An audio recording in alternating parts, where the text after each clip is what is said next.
காலையில் பாப்பாவை ஸ்கூலில் விட்டுட்டு வீட்டுக்கு வரும்போது சரி அம்மா வீட்டுக்கு போயிட்டு போகலான்னு சொல்லிட்டு போனால் அவ்வளோ கொய்யாக்காய் குருவி குடஞ்சி அவ்வளோ கொய்யா கீழே சதைஞ்சு கிடக்குது.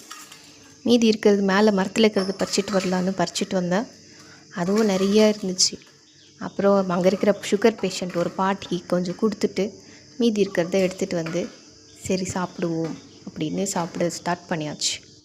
மொத்தமாக நானே சாப்பிட மாட்டேங்க, இங்கே பக்கத்தில் இருக்கிற இன்சுலின் பேஷண்ட்டுங்களுக்கும் கொடுப்பேன். வீட்டுக்கு நாவப்பழம் எடுத்துகிட்டு வந்த பாட்டிக்கு வருவாங்க ஈவினிங், அவங்களுக்கும் வச்சுட்டு தருவேன்.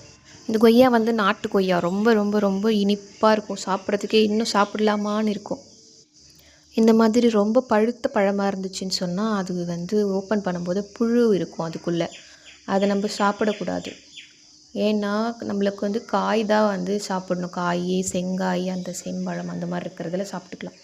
இது வந்து கடவுள் புழுங்களுக்காக படைக்கப்பட்ட ஒரு பழம். அதனால் புழுங்க மட்டும் சாப்பிட்டுக்கிட்டோம். பழுத்த பழத்தை அதை நம்ம வந்து இந்த ஓரத்தில் தானே இருக்குது அப்படின்னு சாப்பிடக்கூடாது. அதே மாதிரி கொய்யாப்பழம் சாப்பிடும்போது அதில் நிறைய பெனிஃபிட்ஸ் இருக்குதுன்னு சொல்லுவாங்க. கொய்யா சாப்பிட்டா சளி பிடிக்கும், மழை நேரத்துலலாம் சாப்பிடக்கூடாது அப்படிலாம் சொல்லுவாங்க. ஆனால் அப்படி கிடையாது. இந்த மாதிரி உப்பு காரம் போட்டு சாப்பிட்டோன்னா சளியெல்லாம் பிடிக்காது, இந்த தொண்டை கரகரப்பெல்லாம் எதுவுமே இருக்காதுன்னு சொல்லிட்டு சொல்லுவாங்க. அதனால் எங்கன்னா கொய்யா கிடச்சிச்சின்னு சொன்னால் இதில் உப்பு காரம் போட்டு சாப்பிடுங்க. உப்பு காரம் போட்டே தர சொல்லுங்கள் கடைக்காரங்க கிட்ட. அப்படி தான் நாங்களும் வாங்கி சாப்பிட்ருக்கோம். சுகரை வந்து ரொம்ப கண்ட்ரோலாக வச்சுக்கிற ஒரு தன்மை வந்து இந்த கொய்யா பழத்துக்கு இருக்குது. இதில் நார்ச்சத்து நிறைய இருக்கிறதுனால மலச்சிக்கல் வந்தாலும் தடுக்கலான்னு சொல்கிறாங்க. இந்த கொய்யாப்பழம் நம்ம கண்டினியூஸாக சாப்பிட்டுட்டு வந்தால் வெயிட் லாஸ் ஆகிறதுக்கு கூட சான்சஸ் இருக்குது.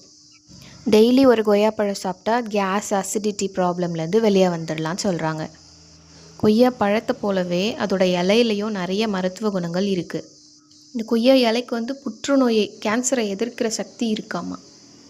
கொய்யா இலையோட சாறு எடுத்து அது பீரியட்ஸ் பெயின் அப்போ குடித்தோம்னா அந்த பீரியட்ஸ் பெயின் கூட இருக்காதான், அதெல்லாம் சரியாக போயிடுமா. ஸோ கொய்யாப்பழம் கிடைக்கும் போது சாப்பிட்ருங்க. கிடைக்கலனாலும் வாங்கியாச்சும் சாப்பிடுங்க. குழந்தைங்களுக்கும் சாப்பிட கொடுங்க. கொய்யா ரொம்ப ரொம்ப ரொம்ப நல்லதுன்னு சொல்லி எங்கே இருந்தாலும் வாங்கி சாப்பிட சொல்லுங்கள்.